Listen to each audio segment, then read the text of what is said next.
Hey guys, it's Ash and welcome to the 11th episode of my Road to Max Heroes and Max Town Hall 9.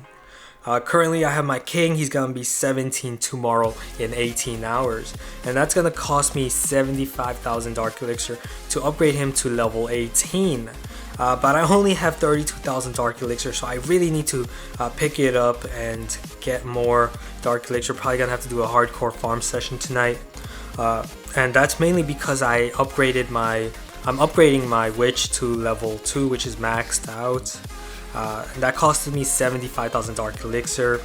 Just because golems take a while to max, so I decided to just max out my witch right now as soon as possible, so I can donate max witches for my clanmates in wars. And also, my queen's gonna be level 20 in about 3 days, which is awesome. And I also started my drill upgrade to level 6. And if you don't have your drills at 6, do so as soon as possible. Always prioritize your Dark Elixir drills over your defenses, because a level 6 Dark Elixir drill produces 100 Dark Elixir per hour, which means that 2 Dark Elixir level 6 drills are gonna produce 200 Dark Elixir per hour, and that basically means that you're gonna make 4,800 Dark Elixir per day for free, and per week that's over 30,000 Dark Elixir. So definitely upgrade your Dark Elixir drills to level 6 as soon as possible. I'm also upgrading to air defenses. I'm really not concerned about my low level cannons or anything, just because cannons just aren't as great when you compare them to other defenses like Archer Tower, which not only attacks both ground and air troops, it can attack twice as fast, it has greater range. So yeah, Archer Towers are just way better than cannons. Alright, gonna share some cool attacks right now. The first attack is gonna be against the Town Hall 10 with multi-infernos, and I really don't recommend attacking a base like this. The only reason I'm attacking this base is just to show you guys the potential of this attack and how well it even performs against Inferno towers. So first I'm going to create that funnel, remove the cannons, and now my barbarians and archers can focus on the center. I'm going to use that rage spell, and with the rage spell my wall breaker is going to easily open up the second layer. And now since I've opened up the second layer, all I have to do is just get in there. The heals placement was not for the Inferno towers, it was for the mortars, because Inferno towers negate the effects of heals, so really don't want to use a heal spell against Inferno towers. And the reason I could not have gotten all the Dark Elixir here was because of the Clan Castle troops. That giant in the Clan Castle really slowed down my troops, so I was unable to get all the Dark Elixir. However, I did manage to get like 1,800 of it, so that was awesome, and it only required me 2 spells, so it was very worth it. Okay, in this attack, I'm going to share a Loon BAM attack. Usually when I'm offline, I like to cook some balloons, so when I get back on, I can use the balloons for farming. So here I use that minion to check for air bombs, because when you're grouping together balloons, you don't want them to get hurt by an air bomb, especially if you're targeting a wizard tower. So while I have that rage spell on, you can see that I have also spawned wall breakers, and they broke through all those layers of walls, all 3 of them, straight towards the Dark Elixir, and that's gonna just make it really simple for my barbarians and archers to get the Dark Elixir. So you can see how effective this strategy is. It's very effective and it's very cheap. Only required a few balloons and just barbarians, archers, and minions. I didn't even have to use the minions, of course. They're only for safety purposes if I fail to get the Dark Elixir somehow. So yeah, really cost-effective army.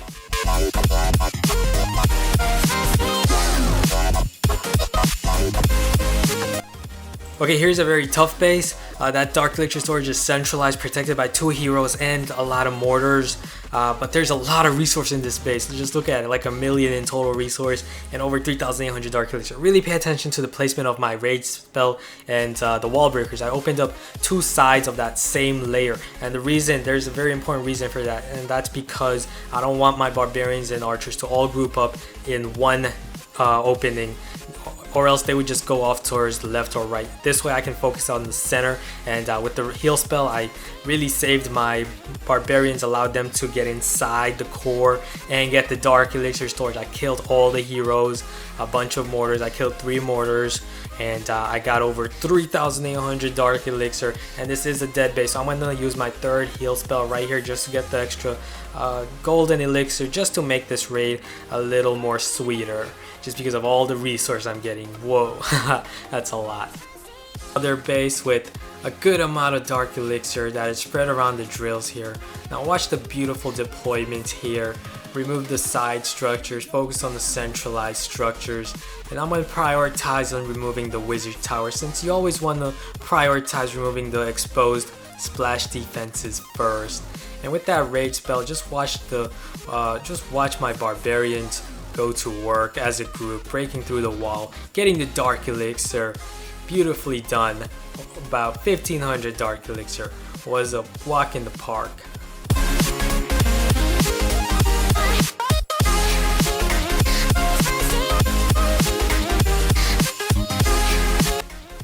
Okay, just look at the loot in this base. Holy cow, that's a lot of resource. However, unfortunately, I'm not going to be able to get it just because of the high level mortars and wizard towers protecting the centralized storages. But I am going to be able to get all the outside collectors here. That is something I could manage to do. Just use heal spell. Gonna have to use the heal spell, otherwise my barbarians are just gonna die quickly from the mortar damages. Those are level 7 mortars and level 6 wizard towers, very deadly. So yeah, I did manage to get all the dark elixir, and I think I might be able to get some of the storages. Maybe, yeah, I'm getting the gold storage on the left, and on the right I'm getting the collectors. I'm just gonna use a heal spell just because it's a lot of resources. It's just worth using 2 or 3 spells for this much resource. And obviously I could not have gotten the storages at the center just because of the splash defenses. If I had like an archer queen, I probably would have gotten everything.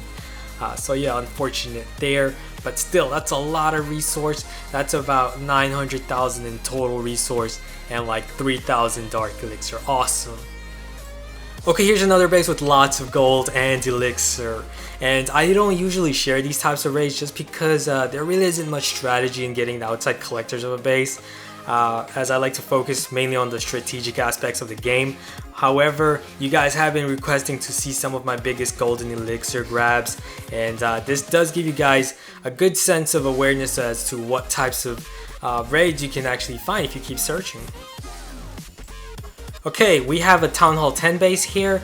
However, the dark elixir is not inside the storage, it's actually inside the drill. So how do I get that? Well, all we have to do is just get inside this compartment right here, and then we can have our archers attacking over the walls to get the dark elixir drills. Obviously, it's not going to be easy at all just because of the level of defenses, level 7 wizard towers, level 7 mortars behind them, and obviously we can avoid the multi-inferno, so that's a good thing. I'm going to place a rage spell inside that compartment, and once I get in there, I'm also going to prioritize on removing the wizard tower because that's the biggest threat, of course. So here I'm going to open up the layer with the wall breaker, and now that rage spell is going to assist my archers to attack over the walls to get the drills. Barbarians are going to distract the defenses. I'm just going to completely eradicate all the drills and buildings over the walls with the rage spell and archers. So yeah, that's how you get all the dark elixir, over 3,000 dark elixir from those drills. Okay, lastly, another huge find. Lots of gold, lots of elixir, and a good amount of dark elixir. So how far can I go? Let's see. I'm just going to focus on the 3 sides, on the top left, bottom right, and the southwest sides of the base, because I'm not going to be able to get enough resources if I focus on all 4 sides. As you can see, the top right side is the most powerful side with most of the mortars and wizard towers guarding that side. So I'm just going to focus on these 3 sides instead. I'm going to use my rage spell. Balloons are going to take out that wizard tower, the cannon, and they should also be able to take out the mortar as well. Awesome. I've taken out that king. I've also broken inside 3 layers with that same rage spell and wall breaker. So I'm inside that core. I got so so much resources. Can I get the Dark Elixir storage? I don't think I can. Yeah, I'm not gonna be able to. Not enough troops left over. So yeah, doesn't matter. I got so much resource, like 800,000 in total, and did manage to get some Dark Elixir. So awesome. Here we go. Alright, that will be it for this episode. Really hope you guys enjoyed watching those raids. If you did, then be sure to give this video a thumbs up. The more thumbs up I get, the more motivated I get in uploading more of these videos. So definitely do so, and also subscribe if you haven't. I'll see you guys again soon. Bye.